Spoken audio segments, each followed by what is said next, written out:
ஏவுகணை தாக்குதல் அமெரிக்க அதிபரை நோக்கி நடத்த இருக்கிறார்கள் என்கிற செய்திகள் தெரிவிக்கப்பட்டிருக்கிறது. முக்கிய அதிகாரிகள் கூட என்ன நினைக்கிறாங்கன்னு சொன்னா, அமெரிக்க அதிபர் டொனால்ட் ட்ரம்ப் தற்போது விமானத்திற்குள் தான் இருக்கிறார் என்று நினைக்கிறார்கள். இப்படியான சூழல்ல தான் விமானத்தில் கேட்டரிங் பாக்ஸ் ஒன்று உள்ளே கொண்டு வரப்படுகிறது. அந்த பாக்ஸுக்குள்ள பத்திரமாக அமெரிக்க அதிபர் டொனால்ட் ட்ரம்ப் இடம் மாற்றப்படுகிறார். பிறகு அந்த பாக்ஸ் இன்னொரு விமானத்திற்கு மாற்றப்படுகிறது. அந்த விமானத்திற்குள் அமெரிக்க அதிபர் டொனால்ட் ட்ரம்ப் பாதுகாப்பாக பிரித்தானியாவை நோக்கி பயணித்தார்.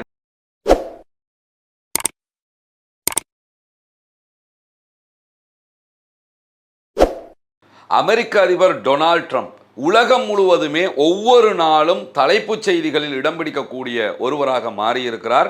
இதற்கு முன்பதாக அமெரிக்காவினுடைய எந்த ஜனாதிபதியும் இந்த அளவு செய்திகளில் இடம் பிடித்த வாய்ப்புகளை நம்ம பார்க்க முடியாது. அப்படிப்பட்ட நிலையில் அமெரிக்க அதிபர் டொனால்ட் ட்ரம்ப்பை ஈரான் தாக்கி அளிக்கப் போகிறது, அவரை கொல்லப் போகிறது என்கிற ஒரு எச்சரிக்கை காரணமாக தான் பயணித்த ஏர்ஃபோர்ஸ் 1 என்கிற உலகின் மிக பாதுகாப்பான விமானத்தில் பயணிக்காமல் துருக்கியிலிருந்து பிரித்தானியாவை நோக்கி வேறு ஒரு சிறிய ரக விமானத்தில் அமெரிக்க அதிபர் பயணித்திருக்கிறார் என்கிற செய்திகள் இன்றைக்கு வெளியாகி உலகம் முழுவதுமே பாரிய சர்ச்சைகளை தோற்றுவித்திருக்கின்றன. இந்த செய்தியை ஆரம்பத்தில் பார்க்கும்போது என்னடா இது டுபாக்கூர்த்தனமாக இருக்குதுங்கிற மாதிரி தான் நமக்கும் தோன்றியது. ஆனால் அதை தேடி பார்க்கிற போதுதான் நியூயார்க் டைம்ஸ், வாஷிங்டன் போஸ்ட், தி கார்டியன் உள்ளிட்ட சர்வதேச செய்தி நிறுவனங்கள் இதை செய்தியாக்கி இருப்பது மட்டுமல்லாமல் இதை தழுவி அசோசியேட்டட் பிரஸ் உள்ளிட்ட இன்னும் பல ஊடகங்களும் இந்த செய்திகளை வெளியிட்டுக் கொண்டிருக்கின்றன. இதற்கு அடிப்படையாக சில சம்பவங்களும் நடந்தேறி இருக்கின்றன. நமக்கெல்லாம் தெரியும், அமெரிக்க அதிபர் டொனால்ட் ட்ரம்ப் கடந்த சில மாதங்களுக்கு முன்பதாக மத்திய கிழக்கினுடைய சவுதி அரேபியா, UAE, கத்தர் உள்ளிட்ட நாடுகளுக்கு ஒரு விஜயத்தை மேற்கொண்டிருந்தார்.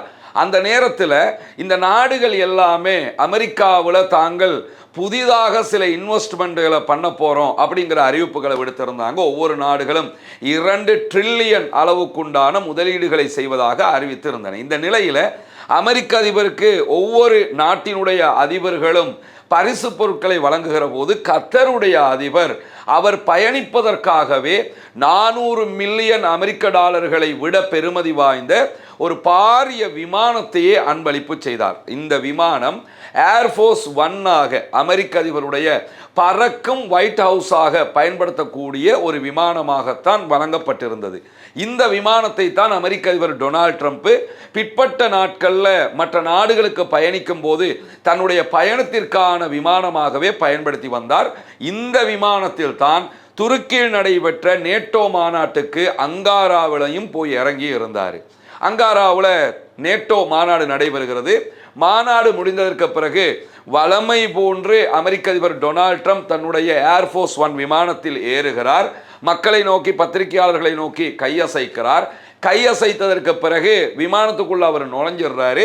உள்ளே இருக்கிற பத்திரிகையாளர்களும் ஏன் ஒயிட் ஹவுஸினுடைய விமானத்திற்குள் வேலை பார்க்கிற விமான பணிப்பெண்கள் உள்ளிட்ட முக்கிய அதிகாரிகள் கூட என்ன நினைக்கிறாங்கன்னு சொன்னால், அமெரிக்க அதிபர் டொனால்ட் ட்ரம்ப் தற்போது விமானத்திற்குள் தான் இருக்கிறார் என்று நினைக்கிறார்கள். இப்படியான சூழல்ல தான் விமானத்தில் கேட்டரிங் பாக்ஸ் ஒன்று உள்ளே கொண்டு வரப்படுகிறது. அதாவது விமானத்தில் பயணிக்கக்கூடியவங்களுக்கு உணவு கொடுப்பாங்களா இல்லையா, அந்த உணவு கொடுக்கறதுக்காக கேட்டரிங் சர்வீஸில் இருந்து வரக்கூடிய பெரிய கண்டெய்னர் பாக்ஸ் அது. அந்த பாக்ஸ் ஒன்று உள்ளே கொண்டு வரப்பட்டதாகவும் அந்த பாக்ஸுக்குள்ள பத்திரமாக அமெரிக்க அதிபர் டொனால்ட் ட்ரம்ப் இடம் மாற்றப்படுகிறார். பிறகு அந்த பாக்ஸ் கண்டெய்னர் விமானத்திலிருந்து மீண்டும் தரையிறக்கப்பட்டு இன்னொரு விமானத்திற்கு மாற்றப்படுகிறது. அந்த விமானத்திற்குள் அமெரிக்க அதிபர் டொனால்ட் ட்ரம்ப் பாதுகாப்பாக பிரித்தானியாவை நோக்கி பயணித்தார் என்றும், முதலாவதாக அமெரிக்க அதிபர் டொனால்ட் ட்ரம்ப் பயணித்த சிறிய ரக அமெரிக்க இராணுவத்துக்கு சொந்தமான மிக பாதுகாப்பான விமானம் பிரித்தானியாவிலே தரையிறங்குகிறது. இரண்டாவதாக அமெரிக்க அதிபர் தொடர்ந்து பயணிக்கிற வளமையான பயணங்களுக்கு பயன்படுத்துகிற ஏர்ஃபோர்ஸ் 1 விமானம் பிரித்தானியாவில் தரையிறங்குகிறது. ஏர்ஃபோர்ஸ் 1 விமானத்தை பொறுத்தவரையில் அது ஒரு ஏமாற்று விமானமாகத்தான் இந்த பயணத்தின் போது பயன்படுத்தப்பட்டிருக்கிறது என்கிற செய்திகள் வெளியாகி இருக்கிறது.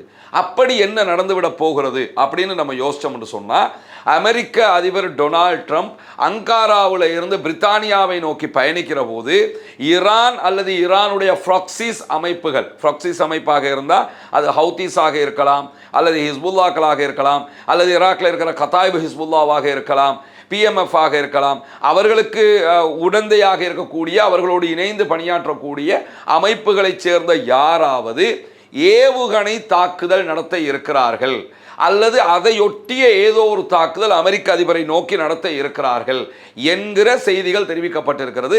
அதனால் தான் இப்படி ஒரு பாதுகாப்பான ஏற்பாட்டை அமெரிக்காவினுடைய பாதுகாப்பு துறை உளவு தகவல்களை வைத்து செய்திருக்கிறது என்று சொல்லி இன்றைக்கு வாஷிங்டன் போஸ்ட் உள்ளிட்ட மிக முக்கியமான சர்வதேச ஊடகங்கள் வெளியிட்டிருக்கக்கூடிய செய்திகளில் இது தெரிவிக்கப்பட்டிருக்கிறது. வாஷிங்டன் போஸ்ட் வெளியிட்டிருக்கக்கூடிய தகவல் பிரகாரம் அமெரிக்க அதிபர் டொனால்ட் ட்ரம்ப் அங்காராவில் இருந்து பிரித்தானியாவை நோக்கி பயணிப்பதற்காக பயன்படுத்தப்பட்ட விமானம் C-32A என்கிற அமெரிக்க இராணுவத்துக்கு சொந்தமான விஐபிக்கள் பயன்படுத்தக்கூடிய மிக உச்சகட்ட பாதுகாப்பை கொண்ட ஒரு விமானம் என்று சொல்லப்படுகிறது. அந்த விமானத்தில் தான் அவர் பிரித்தானியாவை நோக்கி போயிருக்கிறாரு. குறிப்பாக பிரித்தானியாவுக்கு பயணிக்கும் போது ஏன் இந்த ஏற்பாட்டை இப்படி செய்திருக்கிறார்கள், தாக்குதல் நடத்தப்பட்டிருந்தால் எங்கு நடத்தப்பட்டிருக்கலாம் என்பதை பொறுத்தவரையில் வரக்கூடிய தகவல்களை அடிப்படையாக வச்சு நம்ம பார்த்தோம்னு சொன்னால், ஏற்கனவே ஈரானுக்கும் அமெரிக்காவுக்கும் இடையிலான யுத்தத்தில் அமெரிக்காவினுடைய தளம் ஒன்று பிரித்தானியாவுடைய கட்டுப்பாட்டில் டியாகோ கார்சியாவில் இருக்குது, தீவு ஒன்று. அது அந்த தீவை நோக்கிய தாக்குதல்களை நடத்துகிறது. கிட்டத்தட்ட 4000 கிலோமீட்டரை தாண்டி சென்று தாக்குதல் நடத்த வேண்டும். அவ்வளவு தூரத்திற்கு ஈரான் தாக்குதலை நடத்தி இருந்தது. அதே மாதிரி நீங்கள் வெஸ்ட் நாடுகள் பக்கம் பார்த்தீங்கன்னா அப்படியான ஒரு தாக்குதலை பிரித்தானியாவை நோக்கிய ஈரானால் நடத்த முடியும் என்கிற அச்சுறுத்தல் இருக்கிற காரணத்தினாலையும் அமெரிக்க அதிபர் டொனால்ட் ட்ரம்ப் பிரித்தானியாவுக்கு போகும்போது இந்த விமானத்தை, வளமையான விமானத்தை தவிர்த்துவிட்டு இப்படி ஒரு பாதுகாப்பு ஏற்பாடு செய்யப்பட்டிருக்கிறது. இந்த இடத்துல இன்னும் ஒரு சுவாரஸ்யமான விவகாரம் என்னன்னு கேட்டால், அமெரிக்க அதிபர் டொனால்ட் ட்ரம்ப் தன்னுடைய பயணத்தில் இடையில ஒரு இடத்துல பேசும்போது என்ன தகவலை தெரிவிக்கிறார் என்று சொன்னால், என்னுடைய ஏர்ஃபோர்ஸ் 1 விமானத்தை பிரித்தானியாவில் இருக்கக்கூடிய அமெரிக்கன் படைகள் பார்க்க வேண்டும், அவங்க அந்த விமானம் எப்படி இருக்குது, புதிய விமானம் என்பதை பார்க்க வேணுங்கிறதுக்காகத்தான் நான் விமானத்தை விட்டுட்டு போகிறேன் என்கிற விதமான கருத்துக்களை எல்லாம் அவர் சொல்லி இருந்தார். அந்த நாட்கள்லேயே ஏர்ஃபோர்ஸ் 1 விமானத்தை அமெரிக்க அதிபர் பயன்படுத்தவில்லை என்கிற செய்திகள் வெளியாகி இருந்தது. ஆனால் இப்படித்தான் அவருடைய பாதுகாப்புக்காக மாற்று வழி ஒன்று பயன்படுத்தப்பட்டிருக்கிறது என்கிற செய்திகள் தற்போதுதான் வெளியாகி இருக்கிறது. நியூயார்க் டைம்ஸினுடைய செய்திகளை மேற்கோள் காட்டியிருக்கக்கூடிய தி கார்டியன் இந்த அச்சுறுத்தல்கள் ஈரானுடைய ப்ராக்சிஸ் அமைப்புகள்கிட்ட இருந்துதான் வந்திருக்கிறது என்று சொல்லி இருக்கிறார்கள். C-32A வகையான அமெரிக்காவினுடைய இராணுவ விமானத்திற்கு அமெரிக்க அதிபர் ஒரு கேட்டரிங் பாக்ஸ் மூலமாக மாற்றப்பட்ட செய்தியை பொறுத்தவரையில் வாஷிங்டன் போஸ்ட் ஆகஸ்ட் மாதம் 10ஆம் தேதி இந்த செய்தியை வெளியிட்டிருக்கிறார்கள். ஆனால் அதற்கு முன்பதாகவே ஜூலை மாதம் 24ஆம் தேதியே நியூயார்க் டைம்ஸ் இந்த செய்தியை வெளியிட்டிருக்கிறது என்பதை நாம் கவனிக்க வேண்டும். எது எப்படி போனாலும் அமெரிக்க அதிபர் டொனால்ட் ட்ரம்ப் மீது ஒரு அச்சுறுத்தல் இருக்கிறது என்கிற செய்திகள் தற்போது வெளிவந்து கொண்டே இருப்பதை நம்ம பார்க்க முடியும். அந்த செய்திகளுடைய ஒரு தொகுப்பாகத்தான் இந்த செய்தியை நாம் உங்களுக்கு மத்தியிலே கொண்டு வந்து சேர்த்திருக்கிறோம். தொடர்ந்து இணைந்திருங்கள். ரஸ்மின் MIC நியூஸ் மற்றும் ரஸ்மின் டாக்ஸ் ஆகிய 2 சேனல்களோடு வரக்கூடிய உண்மை செய்திகளை உடனுக்குடன் உங்களோடு பகிர்ந்து கொள்வதற்கு தயாராக இருக்கிறோம்.